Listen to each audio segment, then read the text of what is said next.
교회에 출석하는 교인들 가운데에는 진정한 신자가 아닌 소위 표면적 교인들이 있습니다. 표면적 교인들을 대표적으로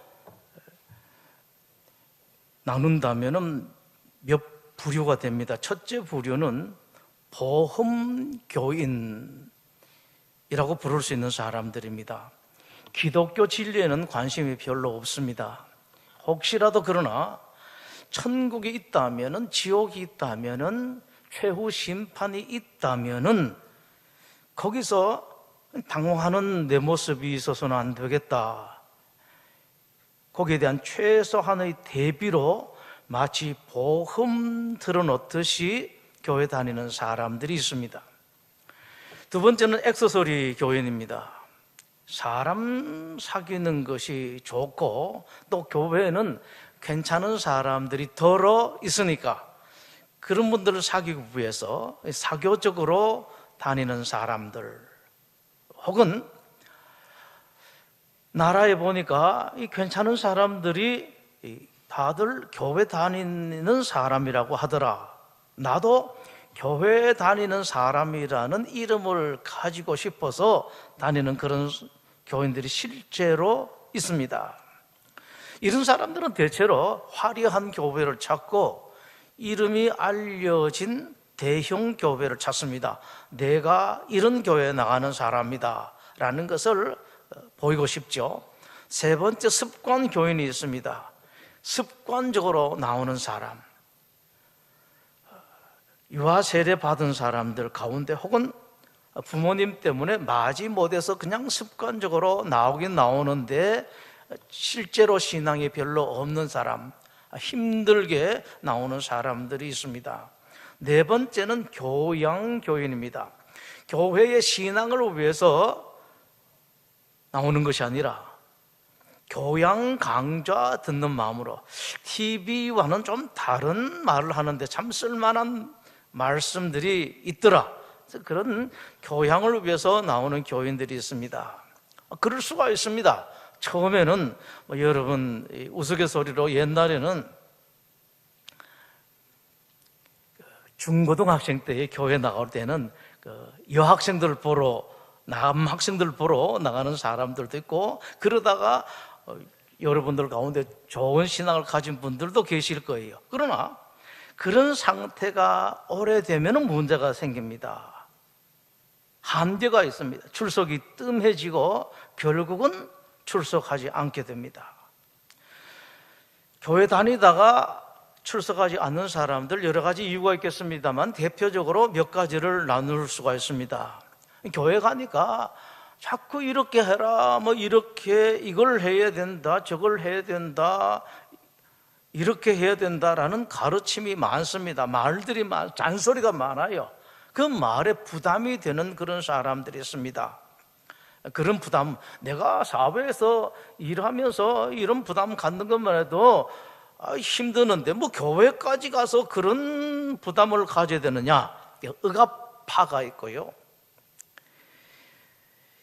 교회에 가면은 이상하게 무언가를 빼앗긴다라는 느낌을 갖는 사람들이 있습니다. 헌금까지 거야 그냥 하면 되는데, 얼마 안 내면 부담이 안 되는데 경제적으로도 뭔가 자꾸 내야 되는 그런 부담을 느끼기도 하고, 시간에 대해서도 일에 대해서도 뭔가 부담스럽고 뭔가 내 것이 빼앗긴다라는 그런 느낌을 갖는 사람들이 있는데, 그런 사람들을 가리켜서 궁색파라는 이름을 붙입니다.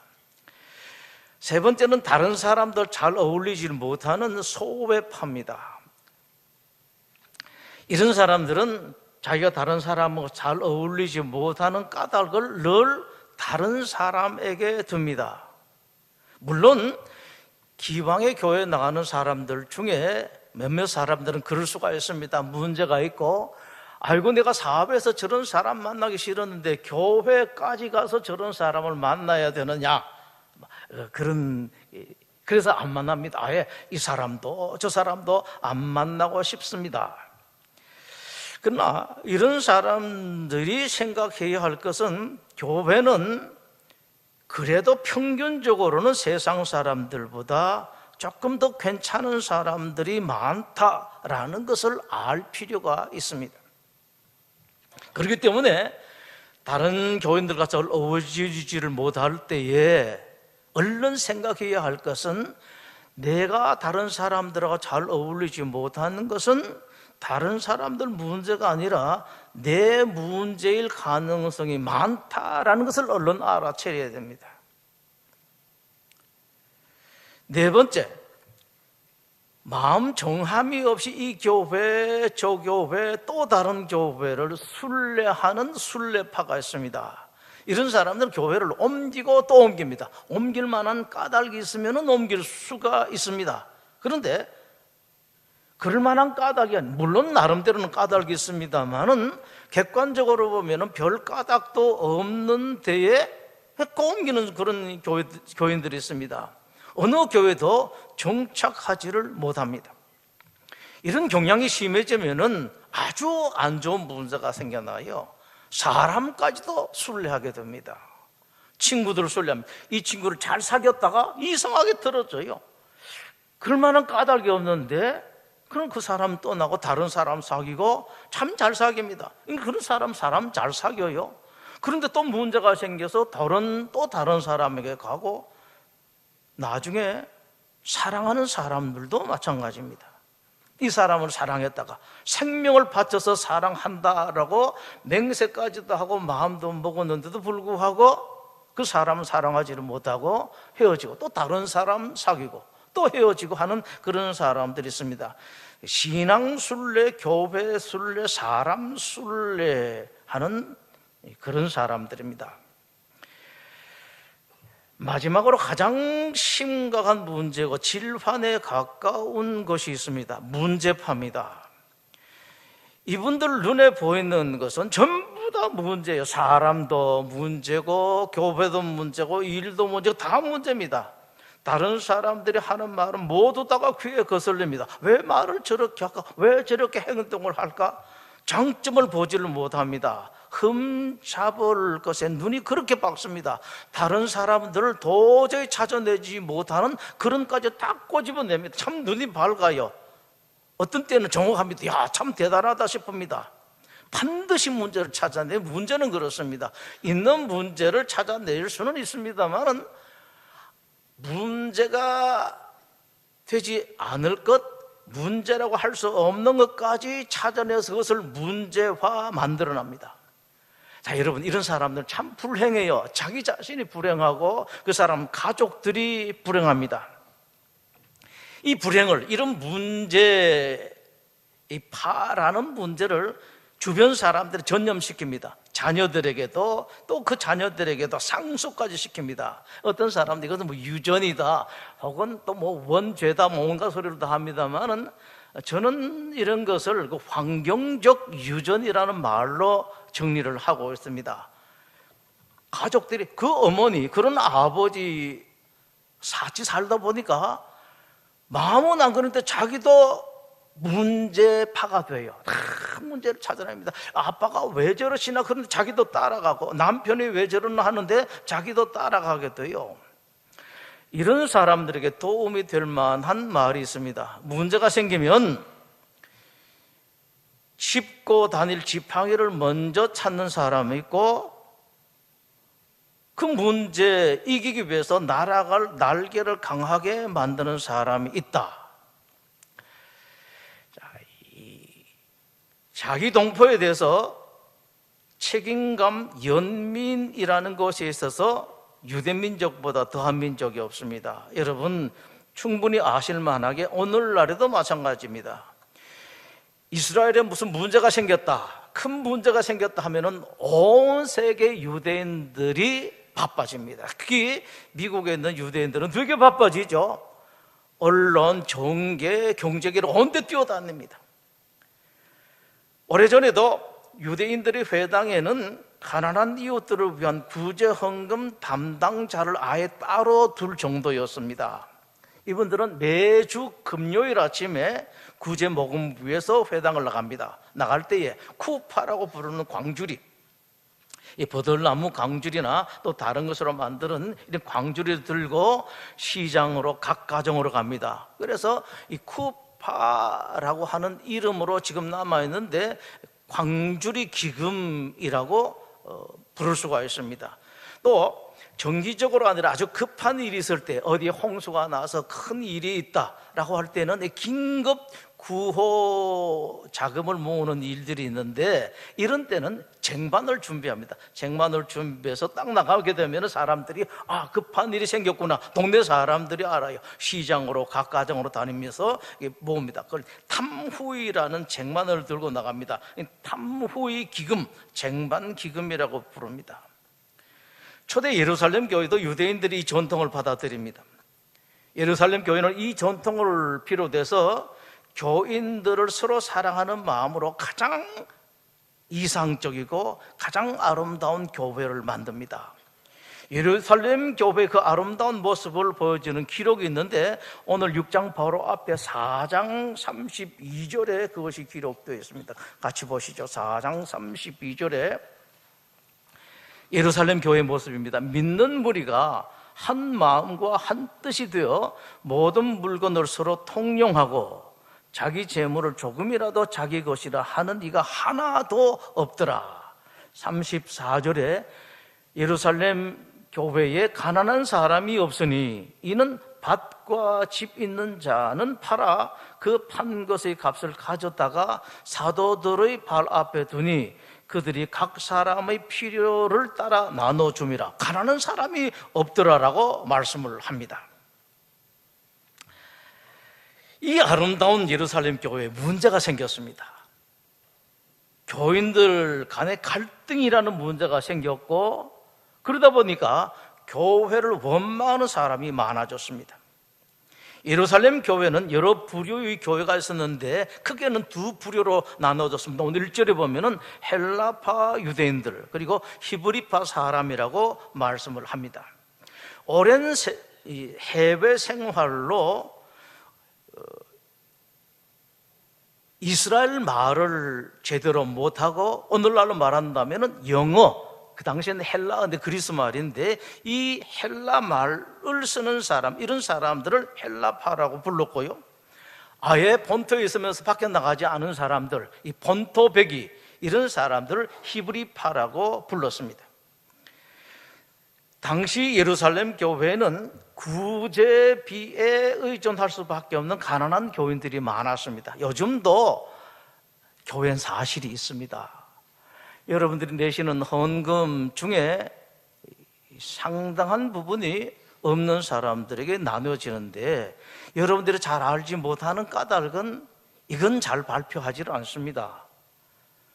혹시라도 당사자들은 마음의 상처를 받을 수가 있거든요. 내가 구제받는 사람이다. 그래서 때로는 부목사님들도 모르게 하는 그런 일들이 많이 있습니다. 이렇게 어떨 때는 공식적으로 나가기도 하고 비공식적으로 나가기도 합니다. 오늘날에도 가난한 사람이 있으니까 그 당시에 가난한 사람들이 많았죠. 특히 과부들이 가난했습니다. 이 과부라는 것은 그냥 남편 없는 사람, 그런 과부를 말하는 게 아닙니다. 의지할 남편도 없고 의지할 자식도 없고 친척도 없고 돈도 없고 직업도 없고 아무것도 없는 사람을 말합니다. 이 과부들이 많아서 이 과부들을 도와줘야 되는데, 그러나 옛날에 교회가 재정이 넉넉하지 않죠. 재정이 부족했습니다. 구제를 제대로 하지를 못했습니다. 그러다 보니까 구제에 차별이 있다는 원성이 생겼습니다. 헬라파 교인들이 불평을 합니다. 자기네들 파의 과부들이 히브리파 과부들에 비해서 구제비를 적게 받는다고 원망의 소리를 높였습니다. 큰일 났습니다. 교회에. 교회 잘못하면 갈라집니다. 오늘 말씀을 편하게 했습니다만 교회에 이런 일이 있으면 항상 그렇습니다. 여러분, 외부 문제보다는 교회는 내부 문제 때문에 어려워요. 나라도 마찬가지예요. 외부 때문에, 외부 일로, 외부 침략으로 망한 나라는 별로 없고요, 내부 분열 때문에 망한 나라가 거의 다합니다.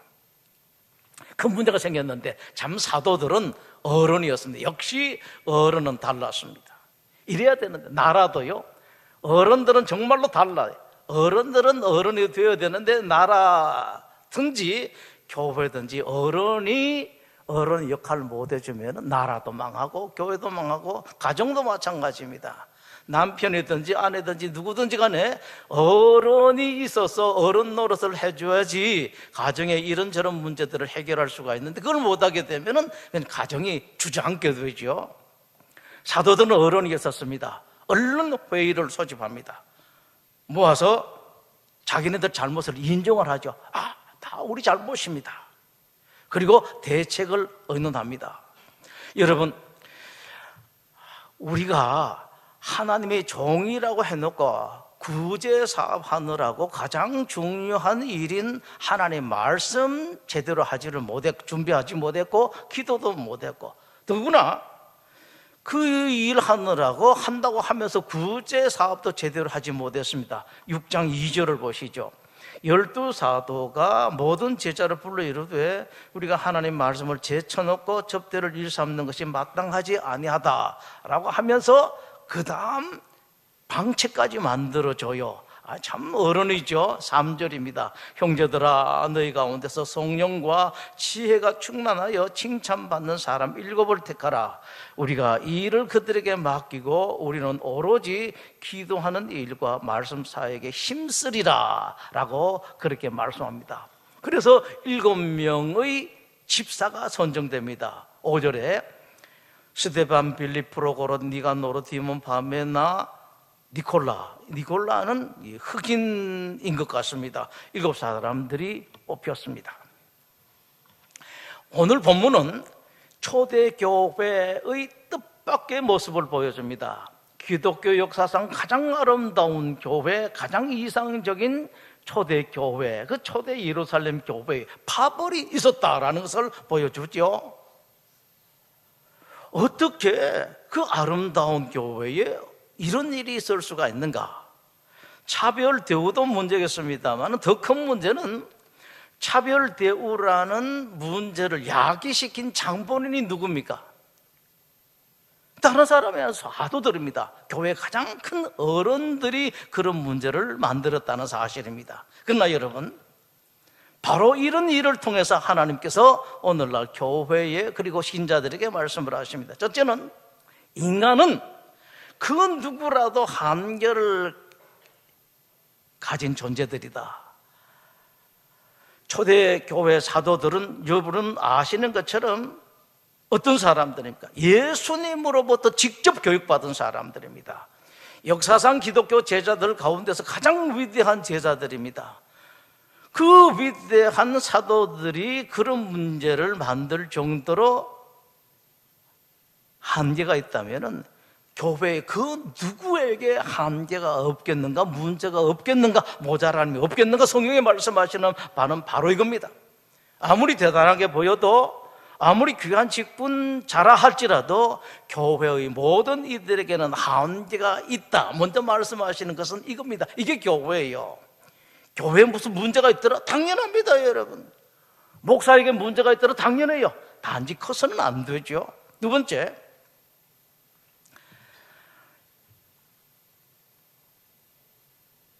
여러분들에게 말씀을 하십니다. 여러분들이 그렇구나 알고 목회자 그리고 교회가 완전하게 바라는 것만큼 어리석은 사람도 없다라는 말씀을 하고 있습니다. 교회는 완전한 기관이 아니고 불완전한 미완성의 교회고 하나님의 종들도 마찬가지입니다. 단지 하나님의 종이라는 것 때문에 앞에 서서 이런 말하고 이런저런 일 하기도 합니다만은 여전히 완성되지 못하고 흠이 있고 모자라는 존재다. 그렇기 때문에 그렇게 기대해서는 안 된다는 그런 말씀이십니다. 자, 그럴 때에 얼른 여러분들이 먼저 하실 것은 여러분 자신을 돌아보는 겁니다. 저 교회에 저런 문제가 있고 저 어른이라고 하는 교회 지도자들에게 저런 문제가 있다면은 나에게도 저런 문제가 있겠구나. 이걸 봐야 돼요. 그리고 틀림없이 저 귀한 분들이 저러니까 나는 저분들보다도 더 많은 문제가 있고 저분들보다도 훨씬 더 많이 모자라는 그런 사람이구나. 그것을 여러분들 얼른 봐야 됩니다.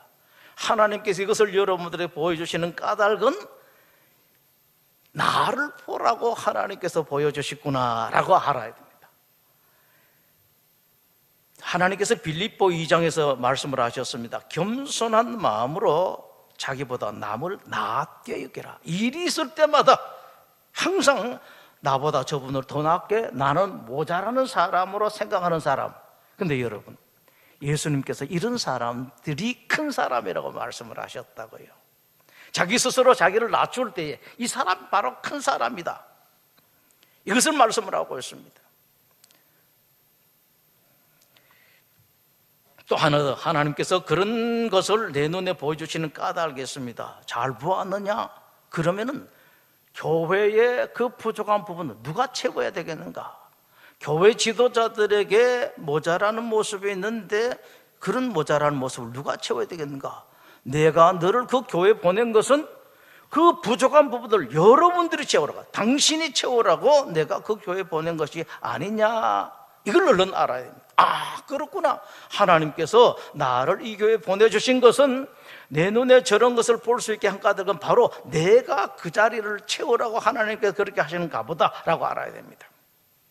여러분, 이런 일은 항상 있을 수가 있습니다. 나라에도 이미 여러분들 잘 아시는 것처럼 교회도 가정에도 이런 일이 있을 수가 있습니다. 이런 일이 있을 때 정말로 중요한 일은 이 일로 말미암아 무엇을 만들어내는가입니다. 문제를 찾아내어서, 모자라는 부분을 찾아내서 불평하고 비난하고 비판을 하고 말 것인가, 아니면은 그런 문제를 해결하고 내가 나와서 채용으로 말미암아 축복의 기회로 삼을 것인가, 대단히 중요한 것이 이것이 있습니다.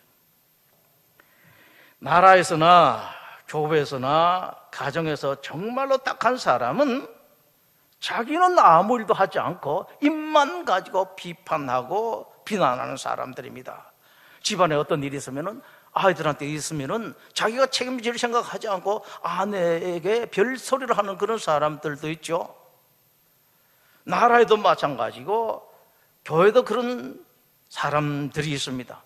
다행히 초대 예루살렘 교회는 사도들이 그 문제를 지혜롭게 해결했습니다. 그 결과를 여러분 보셨습니다.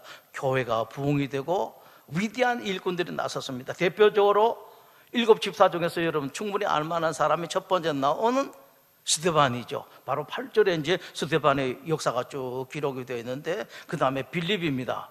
어떤 의미에서 보면 스데반과 빌립은 사도들보다 더 큰 어른들입니다. 여러분, 이런 어른들 많이 나오십시오. 오늘 본문 통해서 하나님께서 교회에서 어른이란 누구인가 말씀을 합니다. 어떤 사람이 어른인가? 나이 든 사람, 직분이 있는 사람, 천만의 말씀입니다. 문제를 풀고 문제를 해결하는 사람이 어른이다. 집에서도 마찬가지예요. 남편이 돼서 문제 해결할 생각하지 않고 아내에게 이 말을 저 말하고 자식들에게 탓 돌리는 사람은 어른이 아니고 막내입니다. 막내, 그 집에서요. 어떤 교회든지 문제를 만드는 사람, 문제를 키우는 사람이 있습니다. 문제만 있으면 이 사람을 탓하고 저 사람을 원망하는 사람이 있죠. 그러나 여러분 아십시오. 문제를 만드는 것은, 문제를 키우는 것은 아이들이나 하는 것입니다. 여러분 가정에서 어떤 사람이 아이고 어떤 사람이 어른인지 잘 보십시오. 우리나라에서도 마찬가지입니다. 어떤 사람이 아이고 어른인가, 뭐 정치하는 사람들이야 제쳐놓고, 교회에서도 마찬가지입니다. 어떤 사람이 어른이고 어떤 사람이 아이인가. 아이들이나 문제를 만들고 문제를 찾아내고 문제를 키웁니다. 아무리 똑똑한 사람, 아무리 나이가 많고 귀한 직분이 있다 하더라도 문제를 만드는 사람은 어른이 아니고 아이입니다. 반대로 문제가 있을 때 늘 풀고 해결하고 어떻게 하든지 간에 잘 만들어 보려고 애를 쓰는 사람이 있습니다. 이런 사람들이 어른이에요. 힘들고 어려운 일이 있어서 아무도 나서는 사람이 없을 때 내가 되든지 안 되든지 한번 해보겠다, 나서는 사람. 여러분, 이런 사람이 어른이에요. 문제를 풀어주는 사람, 문제를 쉽게 해주는 사람, 사람들 편안하게 해주는 사람, 아내의 마음을 편안하게 하고 남편의 마음을 편안하게 하는 사람, 이런 사람이 여러분 어른입니다. 여러분, 나라에 어른이 없다고 우리가 불평할 게 하나도 없어요. 여러분들이 어른 되십시오. 그러면은 여러분들은 혹시 시간이 늦었다 하더라도 여러분 딸, 여러분들 아들이 어른이 되어서 이 나라의 큰 어른이 될 수가 있습니다.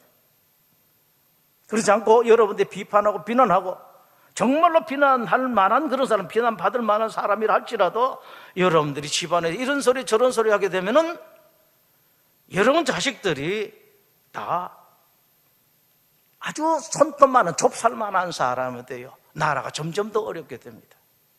부디 여러분도 여러분 사랑하는 딸, 아들도 어른들이 되시고 어른으로 잘 키우십시오. 그럼 머지않아서 이 나라에, 이 대한민국에 어른이 많아지고 우리 분당 소망교회도 어른이 많아지고, 따라서 이 교회에서 그런 조물이 흘러가면은 가정도 행복한 교회, 남편도 어른이고 엄마도 어른이고 자식도 어른이 되는 그런 복이 있습니다. 여러분이 관건입니다. 기도하겠습니다.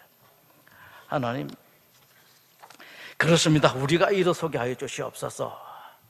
벌떡 일어서서 내가 수고하고 내가 헌신하고 내가 피해보고 내가 손해보고 그렇다 하더라도